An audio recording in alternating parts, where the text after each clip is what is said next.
Ooh, what's up, everybody, and welcome to episode 78 of the Stand Up Guys podcast. I'm your host, the incomparable Zach Jones, joined as always by the niecest to my Autocon, Lester Jones. I'm the Optimus Prime, or whatever it is. How would you guys pronounce this? So it's AUTOCHTHON.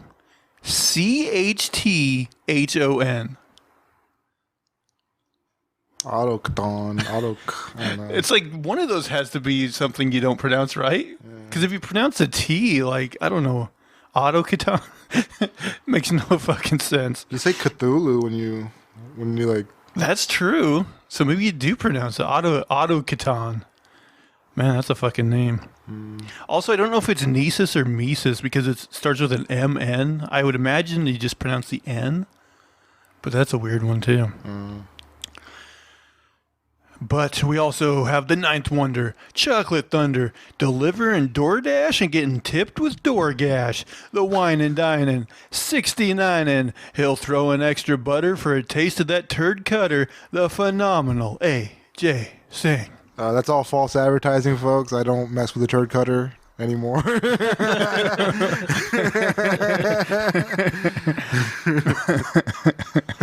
Lesson learned.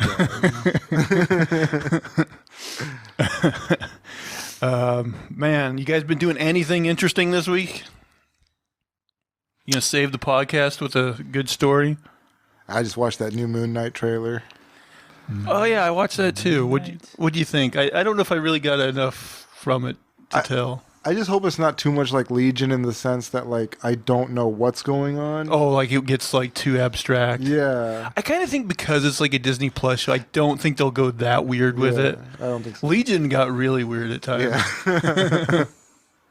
But yeah, I think Disney, since it's a Disney Plus show, it'll probably be a little more reserved in that respect. But yeah, they got to go a little strange with him though, since like mental illness is like a part of the story. Yeah, he has like dissociative identity disorder. So like somebody broke it down and compared it to Batman. Like apparently Batman has like different personas that he uses to like figure out what's going on in the city of Gotham. Like one guy's just like a street level person who just, Right. Yeah, in the comics I think he's like a cabbie or something. Yeah, something like that. So yeah. I mean, that's kind of like what they're playing on here with Mark Spector. Like he has different personalities. And I want to say in the comics, like, one of his personalities was like a cab driver. One of them was like a rich guy, I think. Yeah, one of them is a rich guy. And then the other one is just like a more normal guy or something. Yeah. That's in the comics, though. I think in the movie, he's not going to have a rich guy persona. It doesn't look like it anyway. I'm not sure. Yeah, I couldn't tell. Did he, in the thing, he had a British accent, didn't he? Yeah, he does. That's something, I don't know if he's British in the comics. Yeah, I don't remember that being the case either. I don't remember that either. Anything else you guys been watching or playing or anything? I finished Far Cry 6. What do you think overall? Like when you include like the story and things?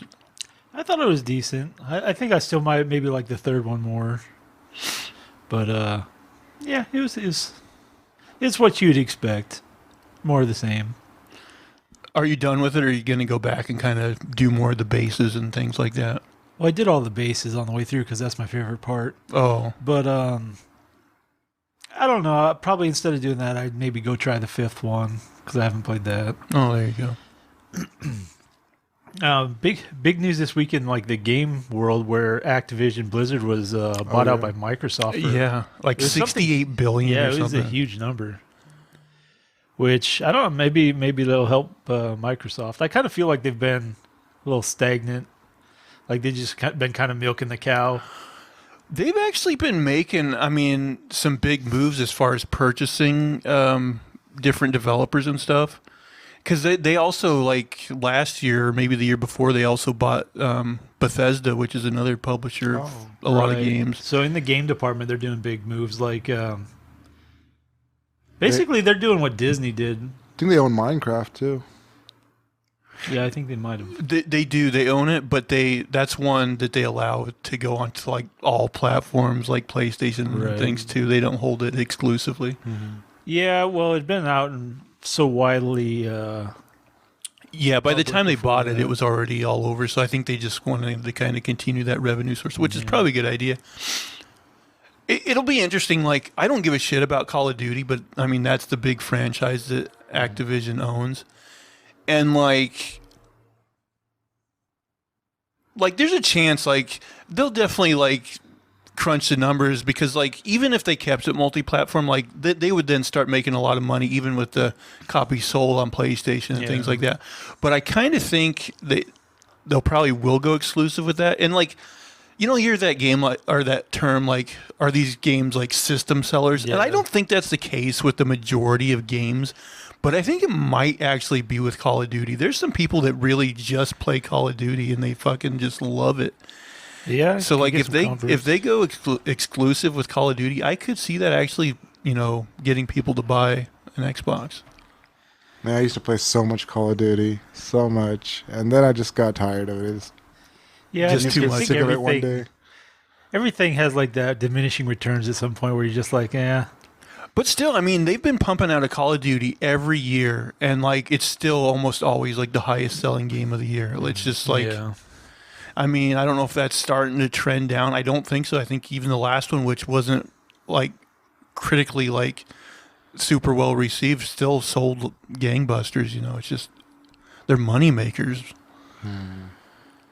But it just like $68 billion, that goes to show you how much money games make. Because, like, if you think about it, Disney bought Lucasfilm, you know, and Star Wars for $4 billion.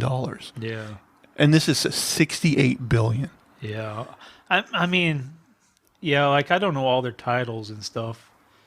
But didn't Blizzard have World of Warcraft as well, something like that? I think so. I thought that was a World of War. I can't remember. Maybe they also have Diablo. So there's some big names in there.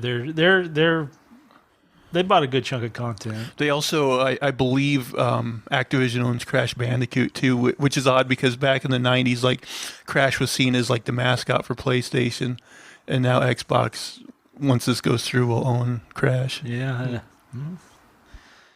For the most part, though, like, not being a Call of Duty guy and not being like a World of Warcraft or, you know, Diablo guy, I don't think they really have much IP that interests me. I don't know, but I mean, take a look at Nintendo. I mean, they've been putting out the same IP for decades, and people still buy it, and it's still, you know, it's still hot property. Yeah. So I mean, some of that stuff you could remake over and over and over, and it'll just be endless. You know, it's weird because, like, I haven't owned a Nintendo since the original NES. And so there's just all these, you know, Super Nintendo, N64, on up to the Switch that I haven't played. And, like, I'm sure there's some fantastic games that I've missed. But at the same time, from, like, an outsider's perspective, it seems like they are just making, like, the same shit over and over again, like Mario, Zelda. Well, you get nostalgia from those, even if it's like different worlds and new levels and stuff.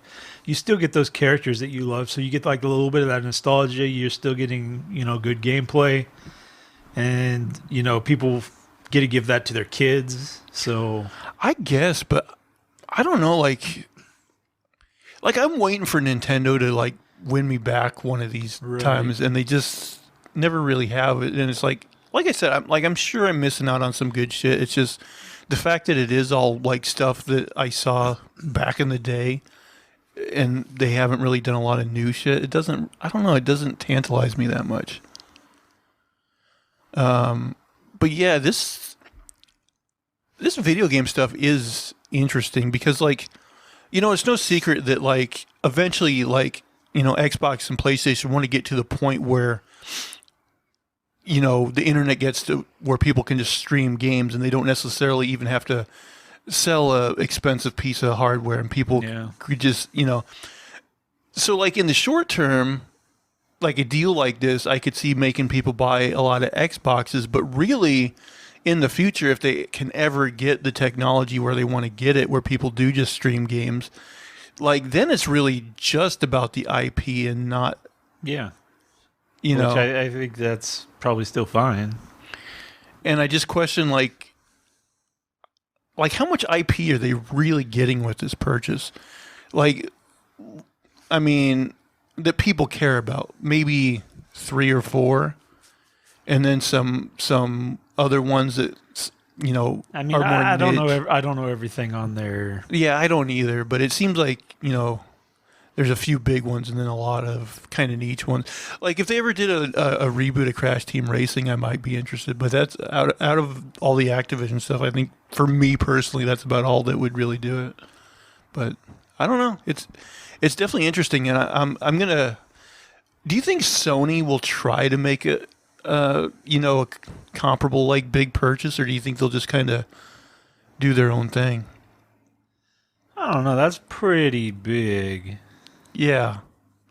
And I don't honestly know, like, obviously, like, the PS4 was a big hit, and so I assume Sony has, quite a bit of money, but do they have as much money in reserves as Microsoft to be able to do a purchase like that? I don't know. I haven't, I don't dig into their balance sheets and shit like that. Yeah, I don't know. Microsoft is pretty huge, so. Yeah. Mm-hmm. But it's definitely interesting. So what else would you watch this week? Anything? It does seem like I watched something. I don't know, kind of blacking out. I watched Eternals. It came on Disney Plus. That's right. I enjoyed it. I thought the negative reviews they were a little harsh. I enjoyed it.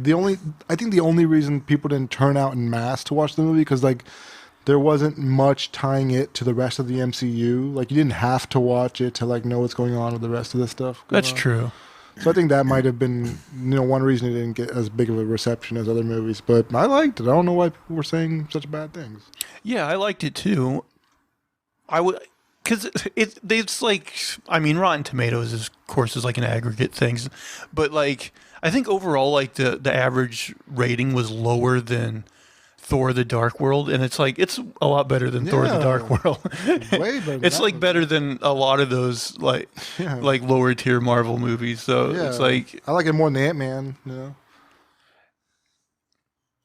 Yeah, maybe. Like Ant-Man's definitely one of those like middle of the road ones. Like it's fun, but yeah, I don't know. Like it might be close, but like.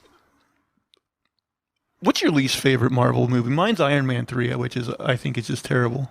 I think it's the second Thor. The second Thor. Yeah, that and The Incredible Hulk would be down towards the bottom. Well, the Hulk came out still early, so yeah, it was just the second one out of the gate, I think. Yeah, so it was just nice seeing the Hulk on the big screen. I just enjoyed that. I didn't care about the CGI and all that stuff. I just didn't think the movie was that good.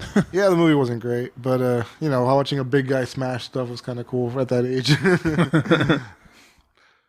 What about you? Do you have like a least favorite Marvel movie? The thing is, there's a number of them I haven't watched because that's true. They're getting mediocre reviews. Like I just don't want to. Mm-hmm. And like even though I like superhero movies in the MCU, like I would say like the majority of the MCU films do fall somewhere in the just like okay territory. Right. You got your standouts that are really really good. You got those few we were just talking about that are at the tail end that are pretty bad. But yeah, I would say the most are just like good. Yeah.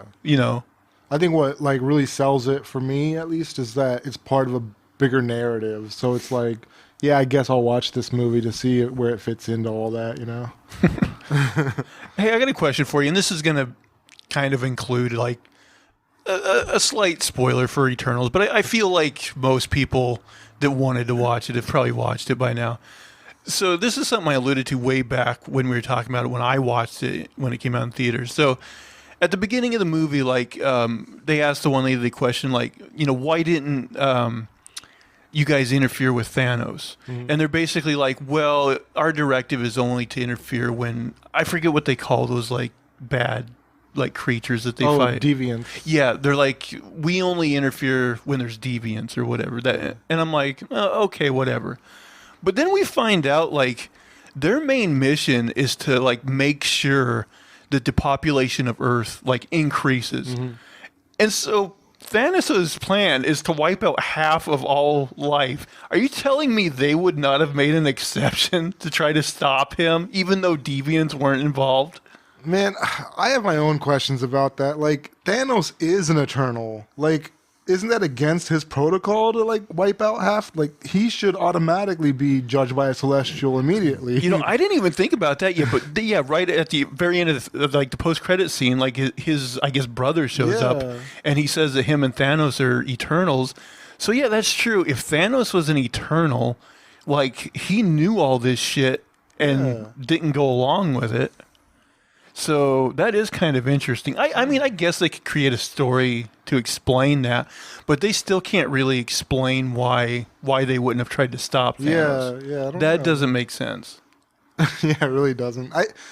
I guess like maybe it had to do with Ajax. Like she had that plan, like, you know, we have to stop the emergence, and maybe I'm putting this together. I'm just saying, maybe she thought by getting rid of half the population, the emergence would be stopped, and she could save half the population of Earth at least. I know that's a reach, but maybe. Yeah, I could see that, I guess, but that's a reach. But you're right. Maybe that is the explanation. But yeah, there's definitely that part of it didn't make sense. But overall, I still like the movie. I think it's pretty entertaining. Yeah. I'm surprised you didn't watch it just for Salma Hayek and Angelina Jolie. Yeah. Yeah. They're getting old. Too old for you now? Do they get it on in any way? No. If we say yes, will you watch? Watching that last 5 minutes, like, these bastards, this better come together. It's like, better be that post-credits scene.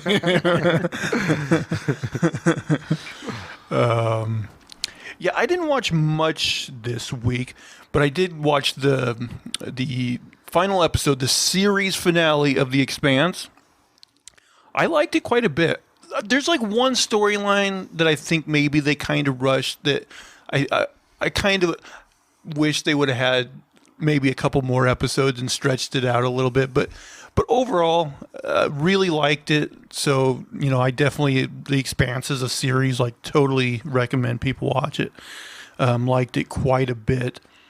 And then, like, maybe this was the week before, I rewatched Inception, which is one of my favorite movies. And, like, it made me want to rewatch The Prestige, which is another Christopher Nolan film that I haven't actually, I watched it in theaters when it came out, which was like 15 years ago or something at this point. Well, so there were like a few magician ones that came out at the same time. I kind of forget which one's which. Is this has Christian Bale and Hugh Jackman. They play right. like The one is twins. Is that the one? Yeah. Okay, yeah. You just ruined the Yeah, it came out with the very ending of it. But I remember, like, when I first watched it, like, I liked it, but, like, didn't love it, maybe. But this time, like, rewatching it, like, I think I appreciated it more. And it is actually very well put together. Well, that's the thing with some of these movies. They're so tightly put together and so, you know, sometimes confusing. Like, you do need a couple layers. Yeah, because this movie is, like, kind of told out of order. Like, it starts in the present, then it kind of flashes back, and at different points it moves. But it's totally followable. Right. But I think maybe the first time I watched it, maybe I didn't understand it as well as I should have. Yeah. And, like, rewatching it this time and, like, seeing how well, like, written and how well organized it really is, like, I definitely had more of an appreciation for it, and I liked it. Ended up liking it a lot. I've watched an interview with Quentin Tarantino just recently, and he was talking about, I think, Dunkirk, and he said he had to watch it like a few times before he started to appreciate it. And it came up because they were talking about Tenet, and he's like, I watched it once, and, you know, this is kind of cop-out bullshit answer, but he's like, I think I'd have to watch it again to be able to talk about it. And it's like, we watched it once, and it was like, I don't know, it was just, like, I didn't connect with it very much. Yeah, we reviewed it on the show, anyone who wants to go back and watch or listen to it. And it was a hard movie to review because, yeah, it's one of those ones that on one viewing, like, I totally didn't I had a hard time following it. Yeah. And piecing together in my mind exactly what was happening. But unlike Inception, the first time I watched it, I'm like, I definitely didn't pick up everything that's here, but I understood it, and I felt like if I watch this again, you'd pick up some. I'll pick up more, which you do. And it's one of the reasons I like Inception is like I watched that movie like many times before I picked up on all the things in there, because it's very intricately made, and you notice different things every time you watch it. Whereas with Tenet, like, I might rewatch it eventually, but like I don't think I'll understand it any better the second time I watch it. I think you're always going to have issues when you're messing with time that much. Like, it's just there's paradoxes that don't fill in very well. I think it's almost inevitable. Yeah, just trying to, like, in my mind, and like, on top of that, understand you're trying to make it. a story that works. Yeah. Tenet was a hard follow for me. Now, I think I just saw this recently. The guy in Tenet, is that Denzel Washington's son? Yeah. Yeah, so I didn't know that. So that's pretty cool, I guess. Mm-hmm. Yeah. I saw him first in that Black Klansman movie. Oh yeah. Oh, I wanted to watch that, and I haven't seen it. It's fine. Yeah, it seemed like it had gotten good reviews at the time. I was like, yeah, that looks cool. I'd watch that. And I never did. But yeah, that's Denzel Washington's son. But yeah, that's all I watch. I'm quickly running out of Everybody Loves Raymond. I'm on like season 7 of 9 already. I remember when that show used to come on, my dad would be like, I hate Raymond. Our dad was the same way. I'm like, you just got to be that stubborn guy that claims But he your dad doesn't liked Al love Bundy, Raymond. though. Huh? Your dad Yeah, he liked Al loves Bundy. Al Bundy, yeah. Really? Yeah. I would not have put that together. So loves Al Bundy, but not Raymond. It's such a hipstery thing. Oh, I don't love Raymond.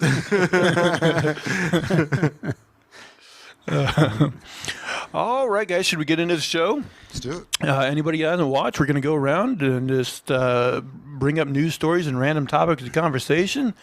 Hopefully find some weird, funny stuff to talk about. And as tradition dictates, we usually start with AJ. So, AJ, what do you got for us? All right. An impotent man ended up with insulation foam. Damn inside it. his- I had this one.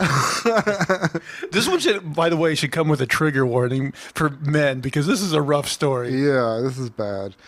Impotent man ended up with insulation foam inside his penis and bladder after a sex act went badly wrong. The unnamed 45-year-old from the U.S. had been injecting objects into his urethra, the tube that carries urine out of the penis, as an aid for erectile dysfunction, and his partner had the idea of slotting in the straw to a can of insulation foam. So, idea of slotting in the straw attached to a can of insulation So what was he? What did he start with? What was he doing before the foam? The article I read didn't tell. So, but he had been putting something in there. Yeah. Yeah. Disastrously, they inadvertently pressed the button, shooting the foam into his penis. According to urology case reports, the man didn't go to the hospital until 3 weeks later as the pain was increasing and he was having difficulty urinating. A computed tomography CT scan showed a hardened mass of foam in his bladder, measuring 10.7 centimeters by 4.3 centimeters by 6 centimeters. And more in his penis, measuring 16 millimeters in width. The problem was clear to see. Doctors were able to remove the foam from his bladder by creating an opening in the wall of the organ, but the penis foam proved more problematic. Medics attempted to pull the foam out of the urethra. However, he had urethral stricture disease, whereby the passage becomes scarred and the narrow portions of his urethra anchored the spray foam in place. Surgeons were ultimately forced to perform a perineal urethrostomy, creating a new opening between the scrotum and the anus to remove the remaining fragments. Following the operation, 3 tubes were inserted in to help him pass urine until his urethra is repaired, though this will only happen if he passes a psychiatric assessment. Discussing the case in urology case reports, urologists wrote, reasons for insertion of a foreign body into the genitourinary tract include mental illness, borderline personality disorders, sexual gratification, or temporary release from imprisonment to seek medical attention. The foam was removed from his body. Unfortunately, many patients are repeated offenders, and thus psychiatric evaluation to prevent recurrent injury should be considered. Our patient achieved a stable relationship partner, but has been homeless and thus sporadically followed up with subpropubic tube changes. He has not been referred to psychiatry, as he has not had any repeat episodes since the operation, but he will be referred prior to consideration of reconstruction when he achieves a stable living environment. The practice of inserting objects into the urethra is known as sounding, and is often used as a home remedy for erectile dysfunction. This is often used? However, as you might expect, it's a remedy that can do more harm than good. Urologist Giacomo, this is a lot of hard names in here, Olandini, who works at Milton Keynes University NHS Trust and Health Clinic in International Andrology, London, told Mail Online, some persons end up practicing sounding because they are not able to have good erections anymore, and they insert a stiff rod within the penis to be able to have intercourse. I have seen urethras severely injured by repeating sounding, and unfortunately they rarely recover well. So they call it sounding because you make sound when you do that. Oh my God, they're giving themselves these catheters, basically. Like, so basically, instead of pushing rope, it's like it's giving you a little structure. Yeah. But, I mean, how much could that help? I don't know. Because you're still not growing. Like, I'd never heard of that before. Nah, man. I mean, I know when I read this story, because if you didn't do it, I was going to do this story, but when I read it, like, I could not believe somebody did this. Yeah, I don't know. My first thought would not be like, oh, I'm worried this guy's going to do this again. Because, like, if it was me and I did it, it'd be like my next time I thought about doing it, I'd just kill myself. yeah. Like, they had to, well, they, like, cut him open and, like, when they pulled this out of his prostate? Actually, his taint. Yeah. From the one article I read, which is similar, it said, like, through his perineum or whatever, which is just another word for the taint. Right, but the actual foam had to have been in his prostate or his bladder? It was both in his bladder and his penis, and they got the chunk out of the bladder through his taint, and then like had to put some tubes in. Yeah, all that other stuff throughout the urine while they tried to get the foam out of the dick. Yeah. Oh. Fucking awful. Yeah. I can't imagine people doing this. I'd rather just not have sex. I know. I'd rather be impotent. Yeah. And by the way, like, what kind of woman, like, is on board for this? Like, oh yeah, shove a rod up your pee hole and then we can go to it. Yeah, she must have been pressuring. Well, if they were thinking the straw was going to do the trick, why did they have the bottle of foam? I don't think they meant to insert the foam, though. It was just... But why would you leave it attached? Yeah, stupidity, I guess. A series of unfortunate events. Did they think it was just going to shoot back out? I'm betting it was. I bet they said it was an accident, but, like, I bet his idea was, oh yeah, we'll put this liquid foam in, it'll get hard, and I'll be good to go. It'll expand and just I'm thinking they thought it was a good idea and then instantly found out it was not. But it took him like 3 weeks to go to the doctor. Yeah, I'm guessing that was just embarrassment. Oh my God. Or thinking that you're just going to piss it out. Or thinking that it'll dissolve and go away on its own. Yeah. Oh, yeah, you're right. That was horrible. I know. When I read that story, like, I was like, oh God, like, felt uncomfortable. I was like, God, you don't want to even think about getting a catheter or something going into your pee hole. That sounds like the worst thing ever. Yeah. Well, you know, like back in the old days when they like shove shit up your pee hole to get out kidney stones and stuff. Ugh. Like how, like, first of all, what are they shoving up there? How big does it have to be to like actually? It's just, I don't know. It's awful. I can't imagine anything worse. Yeah, you don't want stuff shoved up your pee hole. All right. Yeah, Well- for our own health, we got to move on from this story. Well, while we're on the topic of bodies, so there's Body Donation Center, Phoenix, Arizona. It was raided by the FBI, and hanging on the wall, they found a woman's body that someone had sewn a man's head on inside this facility. Wait, this facility was used like actively? Like it's body donation, so like people who can't afford maybe like cremation or something, they'd send someone there, and maybe they'd harvest the kidneys or organs or something, and then cremate it and give you the ashes back, stuff like that. Or people who donate their bodies to science.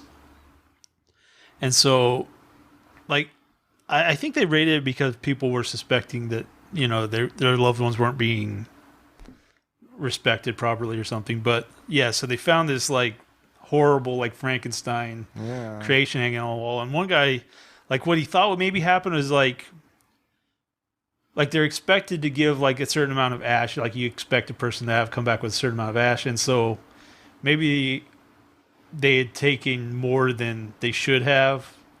And they're like, well, you know, this other guy, he doesn't have to be cremated, go back to somebody. So they're like, let's just put his head with her, and then they'll cremate it, and they'll get back like the right amount of ashes. But they sew it on?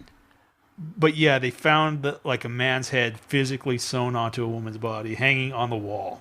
Yeah, I don't think that works. Yeah, it's just like, can you imagine just walking into something like that? It's like, oh, that's It's like just Texas terrible. Chainsaw Massacre vibes. Yeah. Just like, what the fuck is going on in this place? Oh. Did they find like who was responsible, or? I think it went to the company. I don't think they had a specific name. Is it like a private company that does all this? I'm guessing they're scattered around big cities and stuff because they just said a body donation facility. Wow.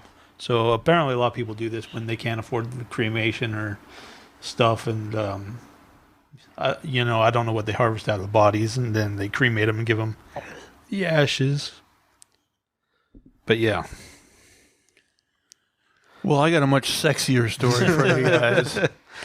Woman with two vaginas. Oh, that's one of my stories. You guys have been perusing the same site this week. Says she uses one for work and one for personal sex. Bringing a whole new meaning to not mixing work with pleasure. This OnlyFans star has shared what it is like to have two vaginas, where she uses one professionally and the other for personal.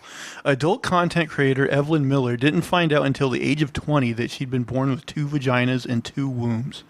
The 31-year-old from Queensland, Australia, began working in the sex industry after a relationship breakdown and made sure she kept one vagina for use in her work and one for her personal life, which seemed rather efficient, she explained.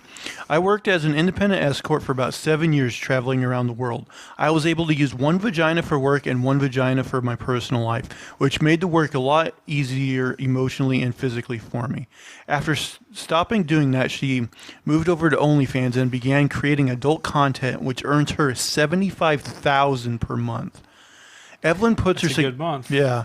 That's a good month. Evelyn puts her success down to having two vaginas, but says there are plenty of downfalls that she has to think about due to having them. They include putting two tampons in when she is on her period, having both vaginas tested for STDs when she visits the gynecologist, and even where her partner can ejaculate while they are having sex. Evelyn is pregnant with her second child. Speaking about ejaculation, she explained, theoretically, I could carry two babies at once if I wanted, but it would be hard for my body, so we have had to be careful in that sense. Sex in each vagina feels very, very different. I prefer one side, but it depends on the position and shape of the guy as to which one I choose to have sex in. Having two vaginas has made my sex life a lot of fun. We can have sex in one side and use a toy in the other, and there are all sorts of positions and things I can try. They both feel very different to me, so I've been finding out what I like and don't like on each side, she continued. I don't wish that I only had one vagina. Having two has made my sex life more fun, and I think it's important to embrace all bodies. We can all be so different. Evelyn explained how after visiting the doctor for a pregnancy termination at the age of 20, she was surprised to find out about her two vaginas. The splitting of her reproductive system meant that carrying a pregnancy full term would be risky, as each of her wombs is half the size of an average woman's, and there was the risk of a space being too small for the baby to grow. She decided at that stage to continue with her abortion, despite medics who tried to pressure her into keeping the baby. Working in the sex industry, Evelyn concentrated on the benefits of her two vaginas, an increase in interest and income until she and fiancé Tom, 32, discovered that she was once again pregnant. She said, "I always knew something was wrong with me. I couldn't get tampons to work. I would use a tampon and I would still bleed. When I was 14 and got my period, there wasn't access to internet like there is now, and I lived on a farm with just my dad at that point. Then I had a pregnancy termination when I was 20, and in hospital after the procedure, I was told they couldn't find the embryo. After an internal exam, they realized it was in my other uterus, which I didn't know I had. It was a relief to finally discover why everything felt different. When I started having sex, it always felt different to me every time, and it wasn't until this termination procedure that I finally found out what was wrong. Then in 2020, Evelyn found out that she was pregnant again, and this time she planned to keep it. After explaining how she can't give birth vaginally, she went on to add, "The C-section experience wasn't as magical as I thought. I'm thankful that I have a great procedure and nothing went wrong, but I didn't love the feeling of pulling. Recovery was great and easy for me, though. It was also nice having the tough decision taken away from me in a sense because I had to have a C-section. I didn't have to make the choice for my birth experience, like whether I wanted to avoid intervention or not. I had my baby at 37 weeks in June 2021, a healthy little boy that weighed 5.5 pounds because he was growth restricted in my small uterus. Evelyn is now pregnant again in her right side and says that medics will be monitoring her with a C-section plan for 36 weeks. Man, I don't have what it takes to be the child of a porn star. I'd have to learn to fight, I guess, like MMA training or something. Yeah, but your mom is pulling in like $1 million a year.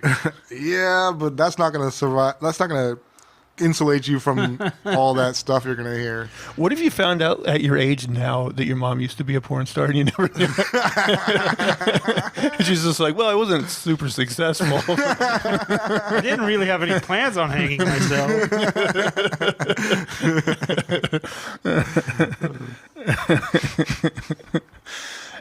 But this means there are, by the way, a lot of unsuccessful porn stars on OnlyFans. Yeah. 99% of them. But yeah, finding out just how much people give away for free. because like we've talked about it on the show, so like I knew like there are a percentage of women that had two vaginas, but like I thought maybe like both openings were like external, but it sounds like she must only have like one, external opening, but like then really you go in and close. then the other one's opening's right there or something. Yeah, that makes more sense. Because I was like, how could she not know she had two? Right. Otherwise, yeah. I mean, her husband, like, he's got his own private vagina. Like, he doesn't have to worry about sharing with all those guys. So I guess it works out. The whole situation is a good setup. But part of me is like, what the fuck is she doing to that other one?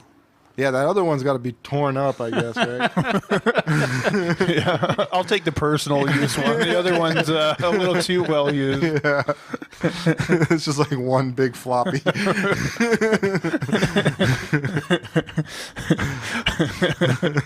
One's like has a much bigger opening than the other. There's like a Miss Frizzle. She does the magic school bus into her vagina. One opening is huge. And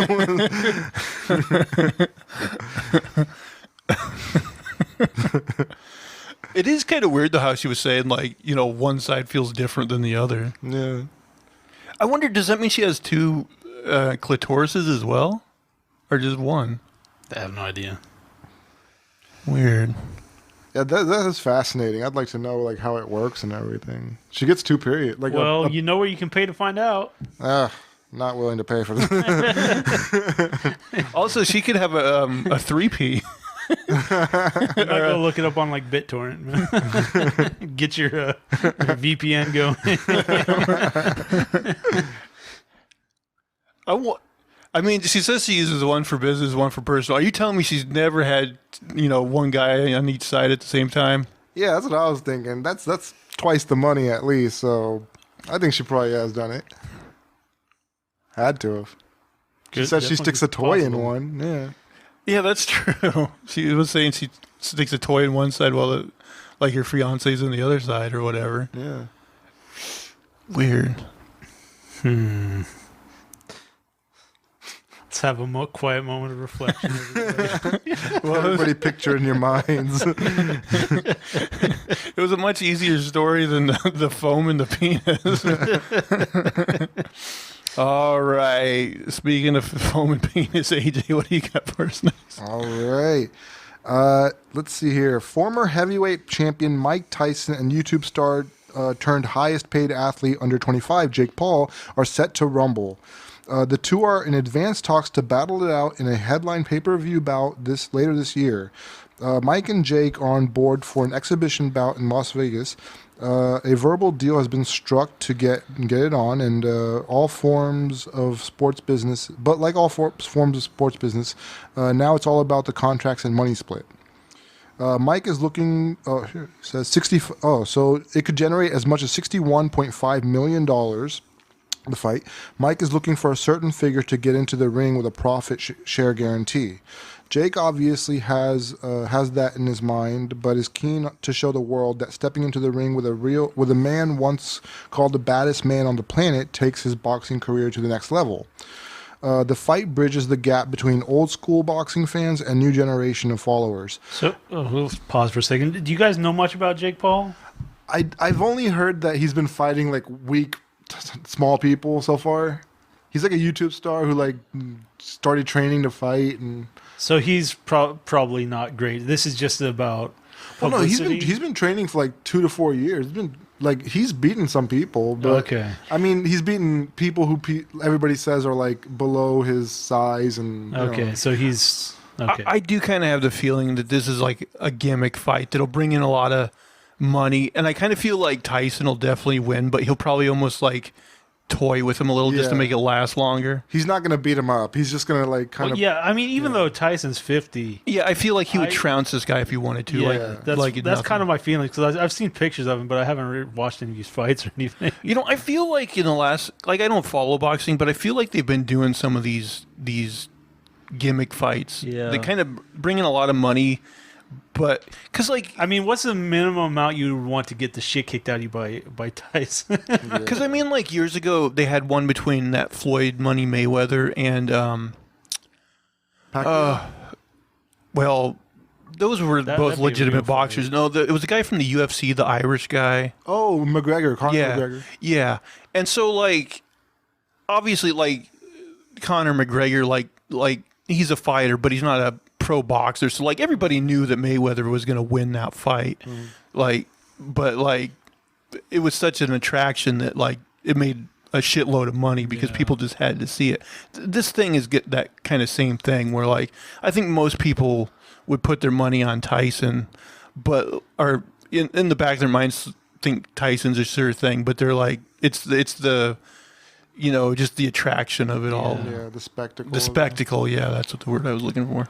Yeah, I agree. I think if it was a real fight, Tyson would end him in one round. But I think it'll be one of those show the crowd, give him a show. Will last 8 rounds, and it'll be by decision or something. I don't know. I don't know, man. Tyson, he's not a joke. He's just I don't know. Even at 50, I'd say he's got to be scary as fuck. Yeah, I didn't see it, but didn't he recently fight somebody? I know he's been training. Has he had a fight? I want to say he had a fight with another older boxer. Okay. Yeah, I don't follow super close, but I wouldn't. Yeah. So yeah, maybe I might have to check that out. Yeah, I did hear he was training for a fight coming up, so he might have already had that fight. I think he did. I think I remember hearing something. I think it might have ended in a draw or something. Though I don't remember. Okay. Or yeah, I might have to look it up. I don't remember seeing that story because we check the headlines every week. Seems like it would have popped up. I mean, the only thing is I wish Jake Paul would fight a current boxer, one that's going out. One that would kick his ass. Yeah, one that's in his prime. I want to see how he stacks up against that. This seems like it's going to be like that Floyd Mayweather fight that he had, right? Where Mayweather was like almost hugging him and like holding him up at times. Like, Oh, did he have one with him as well? yeah, it looked like okay. there was a point where it looked like Mayweather might have like hit him a little too hard. And See, that's a gimmick fight too, because everybody would have known that Floyd Mayweather would beat him. yeah, I don't think I've ever seen what's this guy's name? Jake Paul. I've seen his brother Logan Paul because he I don't know if he's a wrestling fan, but for whatever reason they've let him come out on wrestling various times, and he's luckily I didn't have to suffer to watch him try to wrestle, but they let him talk, and I'm just like, why do people like this guy? He just seems like a douchebag. yeah. I think they are douchebags. Like, I only heard of Jake Paul. Like, the first time I heard of him was like he had done a video in like the Japanese woods. That suicide forest. Suicide forest. Yeah. I was like, man, what a douchebag. That was my exposure. I kind of heard of that, but I wasn't sure exactly what the controversy was. Did he film a dead body in there? Or Yeah, he was like making light of it, you know. It was not a good look. He apologized for it later. But I mean that's how you make money, man. Is you have somebody with a heel personality, and people will pay to see him get their ass kicked. I mean, that was the basis of pro wrestling. Yeah, that's true. Just be a big asshole out there. And I'm sure they probably do play it up. Yeah, you don't have the match if you don't have a heel. Yeah. Which I mean, back in the day, it probably sucked for those guys because people treated them like shit on the streets. Oh, I mean, if you listen to Jim Cornette and older wrestlers tell stories, there was wrestlers that got stabbed. Yeah. They would get spit on. People would throw cups of piss on them, throw trash at them, try to, and plus they'd, find out where their car was, slash their tires, fuck up their cars. I mean, all sorts of shit. I mean, and they had to have police, and legit security guards escort them from the ring. Yeah. Because that's how much heat they had. Man, people couldn't tell that was fake. They lost their shit. But to be fair, back in the day, it was presented much more realistically. That's true. Yeah. Right, and there had more structure and more solid rules, and they tried to present it as more real. And it was a while before they really came out and was like, yeah, it's fake. I would actually love to be able to get in a time machine and just go back into one of those arenas where to see a crowd that invested, that all of them, were into it that much and just, believed it. And because those crowds had to be just a fervor, Yeah. when there was a really, bad heel in there and just, I mean, they had to be super drunk too, to act on that kind of stuff. I mean, I bet some of them, but I bet you a lot of them just bought in and was like, "Whoa, man, this guy's a piece of shit. He's killing my hero," Yeah. I mean, yeah, it's nuts. I mean, I'm sure I would have punched Shawn Michaels for Bret Hart back then. I mean, I liked both Shawn and Bret back in the day, but I was more of a Shawn Michaels guy. Oh, really? Yeah. I was a big Bret Hart fan. Something about him. He just seemed like the coolest guy. Yeah, he did have kind of a cool, calm demeanor with him. Yeah. Both great wrestlers, though. Oh, yeah. Man, yeah. I mean, I was such a huge wrestling fan at that point, just obsessed. I miss I wish wrestling would turn another corner where they would start going back for a more realism type of feel, make it feel like a legit sporting contest and get rid of all the hokey, straight carnival elements. Yeah. Yeah. Except for Giants. You want your Giants in there. Oh, yeah. You definitely want giant, Cirque du Soleil, big guys. Not as much. Yeah, exactly. They just, I think they could bring back so many lapsed wrestling fans if they did that, but nobody's doing that. It's kind of weird. All right, Manifesto round 2. Hot Mike catches judge making sexist remarks about Bill Cosby's New York lawyer. So they filmed like the trial apparently or parts, and the courtroom had like live broadcasting, and like he thought it was off, and at the end, like he's talking to an assistant attorney, and he's like he goes to the guy, he's talking about this Bill Cosby's female lawyer. He's like, man, can you imagine waking up to that every morning? And then the assistant was like, and if I was waking up that every morning, there's multiple things that went wrong in my life. And they were like, it was still broadcasting. Ouch. I thought they were saying she was hot. Then no, it wasn't like the good sexism. Ouch. But yeah, that's a fun one. And she's suing them, of course. Wait, could you sue for that? Like, just for making, like, insensitive comments? I think she's making a case that he shouldn't be practicing law. So, I don't know. You do got to be careful if you're, someone in a position of a judge or... Yeah. You're just like, oh, this is still on. Fuck. He's like, it was sound judgment. Yeah. Hey, you guys, I think we talked about it off camera, but like that judge that got mad at that 72-year-old man with cancer just because he didn't like clear his weeds out in his in front of his garage. Did we talk about that last week? No, I don't. Well, I didn't think hear so. about I heard it. the story. Yeah. I never heard about it. She like berated him. She was like, "You should be ashamed of yourself. If I could put you in jail, I would." She just gave him $100 fine. But Wait, why was he in... He had too many weeds in his yard, and so like apparently you can go to court for this. Was this like a HSA type of... Probably HOA. Yeah. Or Like, yeah. God, that stuff was such filing. bullshit. I fucking hate HOAs. But yeah, the story was the guy who was like he was what? He's like 60 or something. 72. And yeah, he has like cancer, and he's just like He can barely breathe. he's like I don't I'm too fatigued. I can't get out there, and like apparently got his butthole chewed. Yeah. It's like Jesus. But she's like kind of getting backlash too now. Well, I would hope so. I mean, yeah, how can you yell at an old guy with cancer just because he couldn't get his weeds taken care of? Yeah, and the thing is, It's like, such a it petty sounded like he thing. usually had his son do it, and his son was just out of town. So it's like, how big of a problem is this really?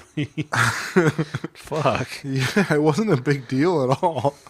I mean, I don't know, man. That's insane. The fact that she lost it, she had this like vibe of like somebody got my latte order wrong today, and Yeah. I'm just gonna take it out on the world. What sucks is because like I feel like I definitely have this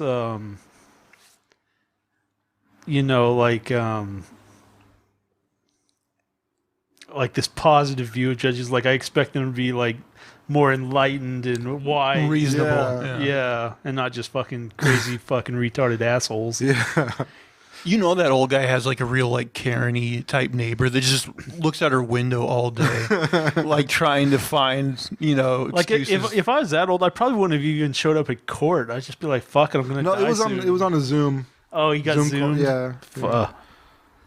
Ridiculous. Man, people these days, I'm telling you, man, it feels like people are just boiling over, I know. seething. Can you imagine waking up to her every day?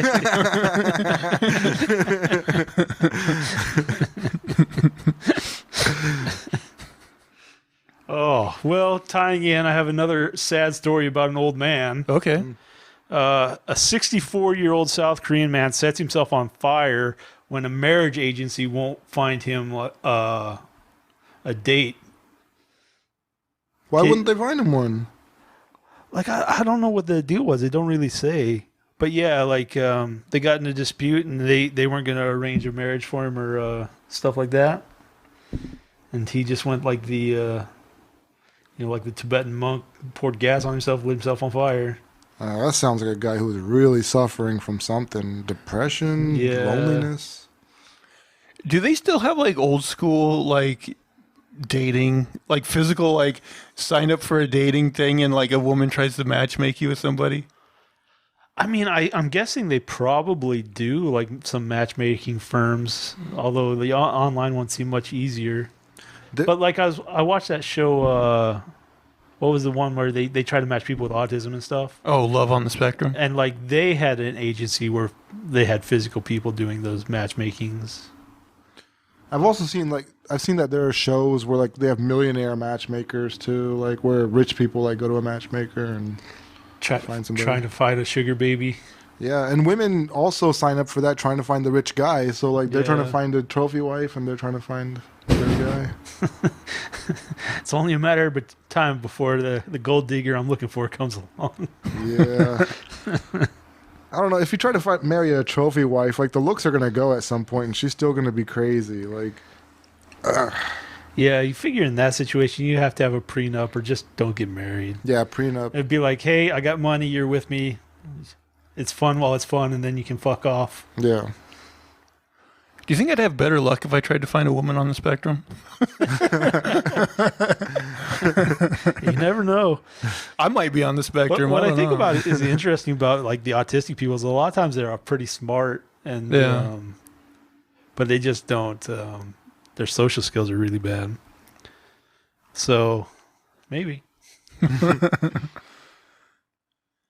I just lost my story. Where'd it go? Well, this is kind of a follow-up on a story that we did a long time ago. And then I think a couple weeks ago, Lester, you brought it up on one of those ones that was just you and me. You remember the auto shop guy that paid his employee in a bunch of grease-covered pennies? Yeah. Car shop owner sued after dumping 91,500 pennies on ex-employee's yard. There are some difficult bosses out there. We're sure everybody knows at least one. But a Georgia car repair shop owner took things to a whole new level in delivering an ex-employee's final paycheck. Now, granted, he did technically pay most of what he owed, but he paid by dumping 91,500 grease-covered pennies on the employee's driveway. That's not exactly something you can just go and take to the bank. In total, the pile of pennies weighed more than 500 pounds. Andreas Flatten, the employee in question, told Star Tribune that he and his girlfriend spent multiple hours carrying the pennies into this garage. They used a wheelbarrow to make the job easier, but the weight of the coins collapsed its tire. Finally, they did get most of the pennies off the driveway. Flatten said Coinstar eventually collected and washed the coins and handed him a sum in paper money that was close to the $915 he was owed. As a result of the stunt, the U.S. Department of Labor has now sued the shop owner. Workers are entitled to receive information about their rights in the workplace and obtain the wages they earned without fear of harassment or intimidation, said the department's Wage and Hour Division's Atlanta District Director Stephen Salazar. The dispute that finally culminated in the great dumping of the penny started in January of 2021. That's when Flatten reported to the Labor Department that his ex-boss, Mike Walker, had not paid him his dues. Flatten quit his job at AOK Walker Auto Works in Peachtree City after he got into an argument with Walker. On January 26, he made the report that he had not received the $951 and that Walker owed him. The Labor Department contacted Walker, and the boss initially claimed that he prepared a check for Flatten. It never made it to the mail, he said, according to the lawsuit. However, when the department called Walker the next day, the man flat out refused to pay. But just a few hours later, he reportedly changed his mind. How can you make this guy realize what a disgusting example of a human being he is? I've got plenty of pennies. I'll use them, Walker said based on the lawsuit. Walker still took his time to gather up the pennies, it seems, but on March 12th, he showed up to dump the pennies onto Flatten's yard. According to the lawsuit, he also left a copy of Flatten's paycheck on the top of the pile. He had scrawled an expletive onto it. Walker's antics caught the eye of the media when Flatten's girlfriend posted an Instagram of the coin pile the next day. As a result of the attention, Walker made a post on AOK Walker Auto Works website. Quote, what started out as a gotcha to a subpar ex-employee sure got a lot of press. Let us just say that maybe he stole. Maybe he killed a dog. Walker wrote, according to the lawsuit. Maybe he killed a cat. Maybe he was lazy. Maybe he was a butcher, he continued. What the fuck? Maybe he raped something. Like, what is he? He's just trying to plant seeds. I guess. The Department of Labor claims in its lawsuit that the message Walker posted was defamatory. The agency also added that his coin dumping stunt was a retaliation against an ex-employee that violated the Fair Labor Standards Act. But when the department isn't suing Walker just for the pennies, the lawsuit also claims that Walker and his shop hadn't paid legally required overtime rates and that they had failed to keep adequate records of employees' pay rates and work hours. Not only that, once the story about the pennies broke, several employees came forward about workplace harassment. One of the ex-employees is Serena Wandersea, whose manager Walker was before he became the owner of the auto shop. He said, "You think you have a bigger dick than any of the boys? Well, we're going to prove that right now." And he decided to depants me in the lobby and thought it was funny, Wandersea told CBS 46. The Labor Department is seeking $36,971 in back wages and damages for at least 9 employees, including Flatten. When CBS 46 inquired Walker about dumping the pennies, he initially claimed that he wasn't sure if he'd done it. "I don't know if I did that or not.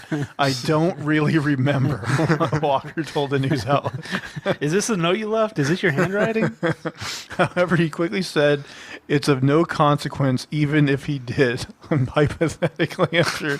Flatten got his money, didn't he? It doesn't matter. He got paid. That's all that matters. He's a fucking weenie for even bringing it up, ranted Walker. For his part, Flatten said he was pleasantly surprised by the Labor Department lawsuit. In his own words, he hadn't known what he could expect after his initial report. Quote, "I am happy to see justice is being served. At first, I thought he pretty much got away with it," said Flatten. I mean, this guy is a piece of fucking work. What a shithead, man. He sounds like a miserable human being. I'm not sure I even remember it. Maybe he killed a dog. Maybe. Yeah, maybe he killed a cat.